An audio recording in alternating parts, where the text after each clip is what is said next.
The Langford estate boardroom hadn't changed since the early 90s. The same glossy walnut tables stretched across the room, its surface reflecting decades of backroom deals and bitter family debates.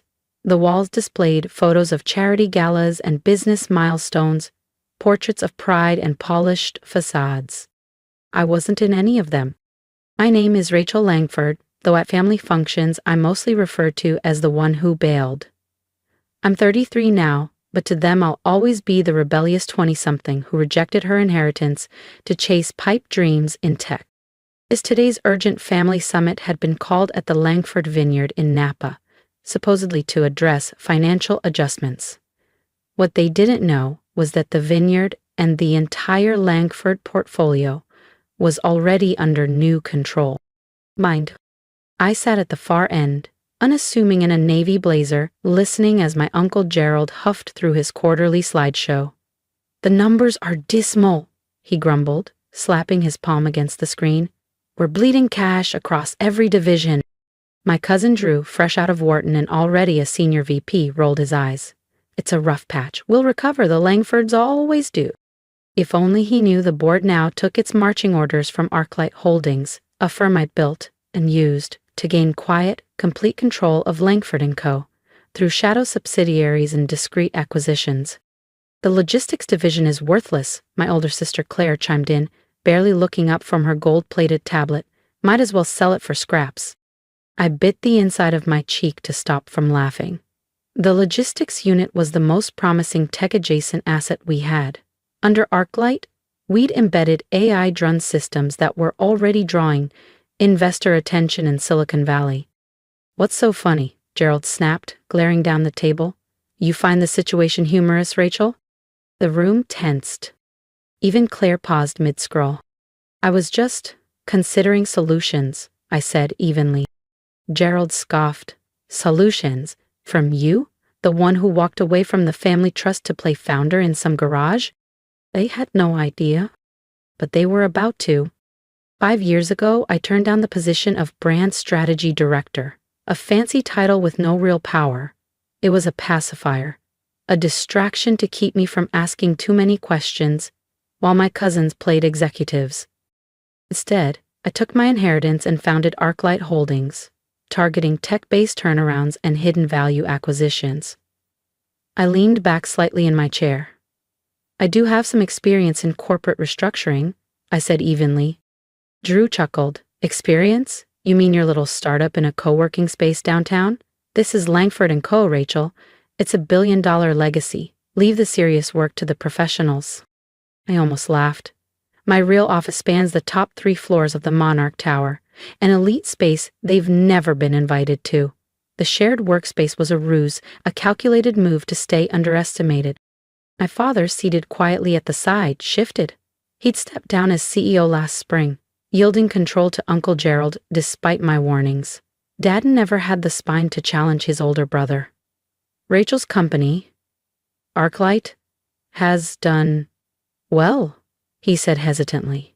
"Maybe we should listen." "Done well?" Gerald scoffed. "Max, your daughter is pretending to be a CEO while the rest of us run a real company. She's a disappointment and you know it." That word, disappointment, always struck the same nerve. I'd heard it after proposing digital integration, after declining to marry the CFO's son, after choosing independence over nepotism. Claire let out an exaggerated sigh. "Can we wrap this up? I have a lunch meeting at the pavilion." I glanced at my watch. 3 minutes to go.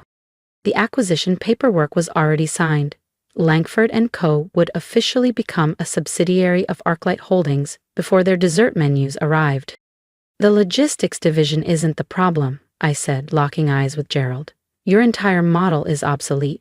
You're losing market share because you're allergic to change." Gerald slammed his hand on the table.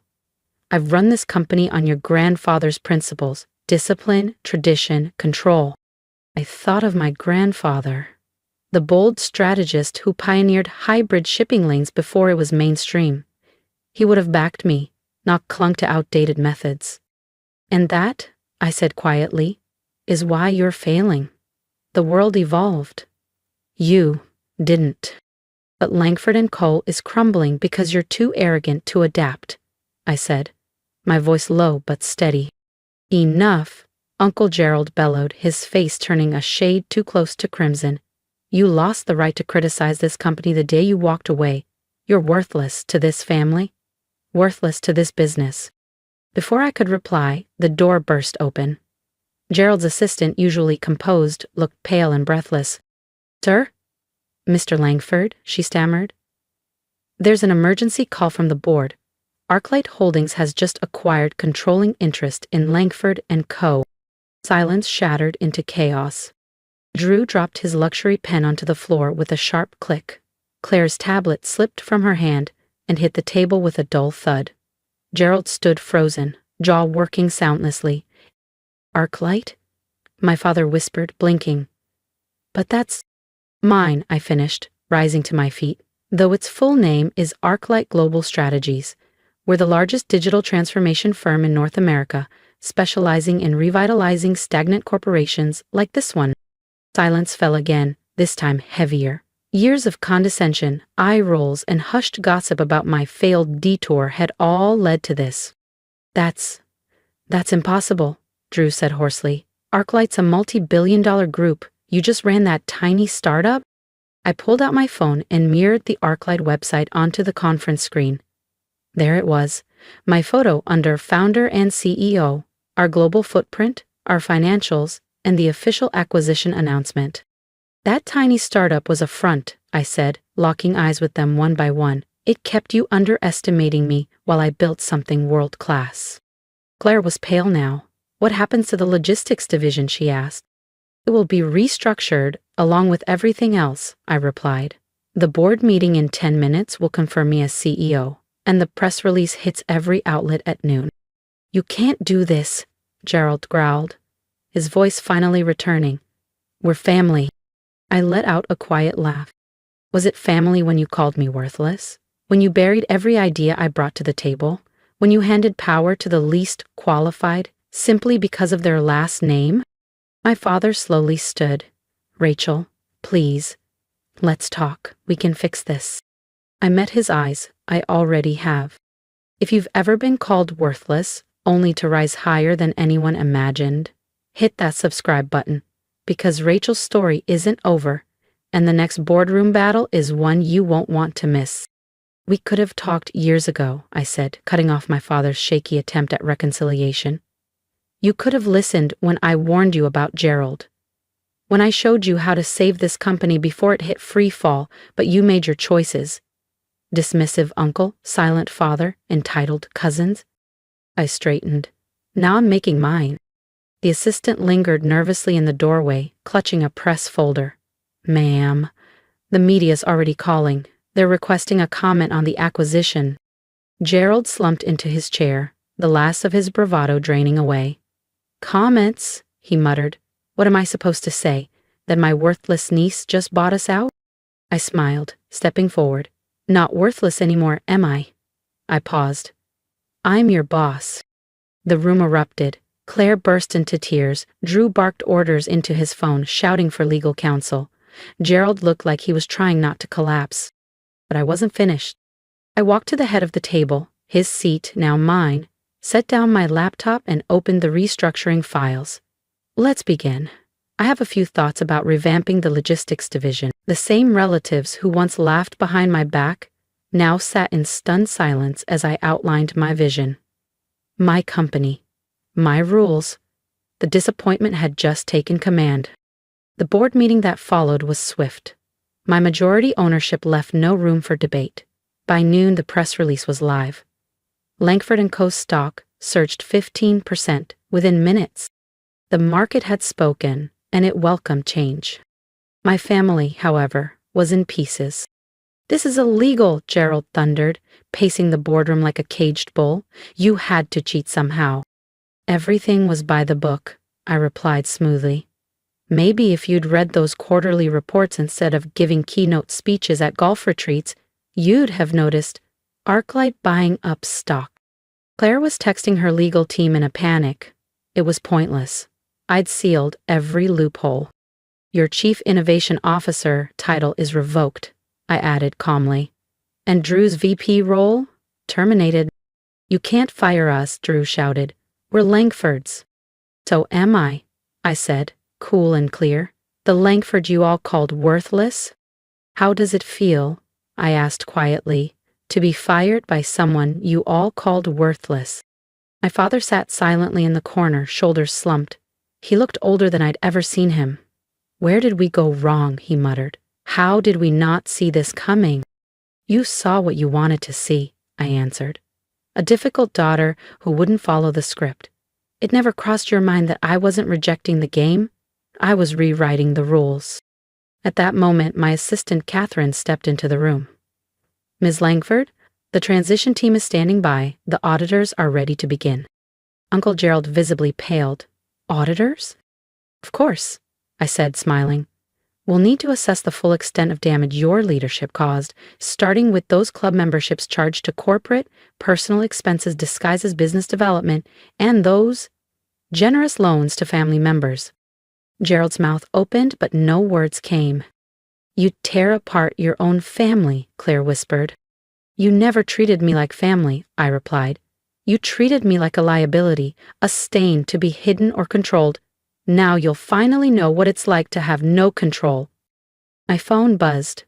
The first wave of changes had gone live.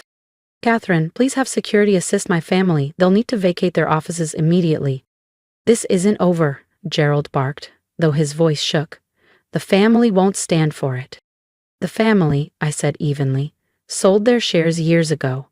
Arclight now owns 58% of Langford & Co. I own your titles, your futures, and every secret you thought you'd buried. As security arrived, I turned to my father. You can stay on, as an advisor, but only if you're ready to listen this time. He stared at me, really seeing me for the first time. When did you become so powerful? I always was, I said. You just never looked close enough. The next week was a storm of reform. The dusty old Langford logo came down, replaced by a sleek modern design. The logistics division, once mocked, became our crown jewel. Nepotism was replaced by merit. Innovators took the reins. Naturally, the family didn't go quietly. Gerald tried rallying shareholders, only to discover they'd already cashed out. Claire tried leaking gossip, but it was drowned out by headlines about Arclight's bold reinvention. Drew tried a different approach. He showed up at my new corner office, the one that used to be his. Come on, Rachel, he said, attempting charm. We're family. Surely we can work something out. I've changed. I leaned back in his old chair and studied him. Have you? Drew began, his voice faltering. What lesson would that be? That I underestimated you. That we all did. But we can fix this. We can make it a real family company again. It is a real family company, I said calmly, just not the family you envisioned. I stood. Your position has already been filled. By someone qualified. I'd suggest updating your resume. He left in tears, another first in Langford family history. The audit confirmed everything I suspected. Years of corruption, unchecked nepotism, and self-dealing. Gerald had siphoned millions into shell accounts. Claire had padded payrolls with friends under fake consulting contracts. Drew had traded Langford's stock based on privileged boardroom information. The SEC will want a word, my legal team said grimly. Then give them everything, I replied. Full transparency. Every document, every payout, every fake invoice. Let them see how the Langfords really operated. My father, now a quiet advisor in name only, watched the unraveling with hollow eyes. They could go to prison, he whispered one night. They made their choices, I said, just like they chose to call me worthless. And the fallout was swift and spectacular. Gerald was indicted for embezzlement. Claire and Drew were permanently barred from securities trading. The Langford name, once equated with privilege and power, now trended with scandal and disgrace. But through the wreckage, Arclight thrived. Our stock doubled in a month. Investors saw what I had always seen, potential buried under arrogance. With the tech division properly funded, we released innovations that redefined our industry. The culture shifted from inheritance to innovation, from legacy to leadership. 6 months after the takeover, I sat in my office reviewing quarterly reports. The top floor view was breathtaking, but I wasn't looking at the skyline. I was staring at a framed photo on my desk, the last Langford Christmas before I left, everyone beaming with pride, and me, slightly apart, already planning my rebellion. Catherine entered quietly. "Your uncle's sentencing is tomorrow. Will you be attending?" I thought for a moment. Gerald would face a judge, his power gone, his empire in ruins. "No," I said softly. "I have a company to run." She nodded, then paused at the door. "Oh, one more thing. The new boardroom family portraits just arrived. Would you like me to hang them?" Catherine asked softly, referring to the new boardroom photos. "Take down the old ones," I instructed. "This isn't a family company anymore. It's something better." That evening, long after the office had cleared out, there was a quiet knock at my door. My father stepped in, shoulders stooped, eyes tired. But behind the weariness, there was something else. Pride. "I underestimated you," he said simply. "We all did. Can you ever forgive us?" I leaned back, the weight of years behind my silence. "Forgiveness was never the goal," I replied.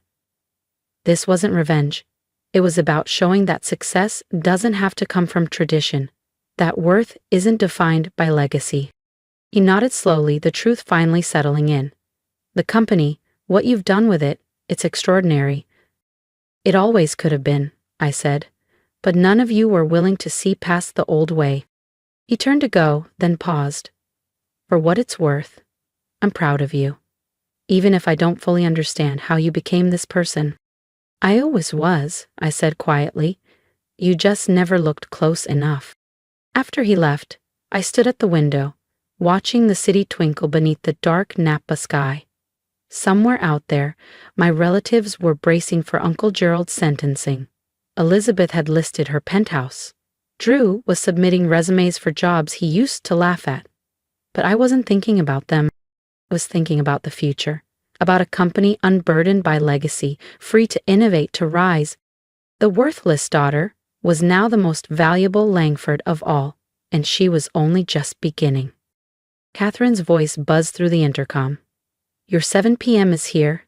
The venture capital team from Menlo Park." I smiled, adjusting my jacket. Time to show another room of traditionalists what the future looks like. "Send them in. And Catherine? Have the old family photos delivered to my relatives. They'll need the memories more than I will." Those photos would arrive in the places they'd never imagined falling. Elizabeth's one-bedroom rental, Drew's childhood room at his mother's house, Gerald's attorney's office. But I wouldn't be in those photos anymore. I had new pictures to take, new chapters to build, new legacies to create. Because in the end, success wasn't just the best revenge.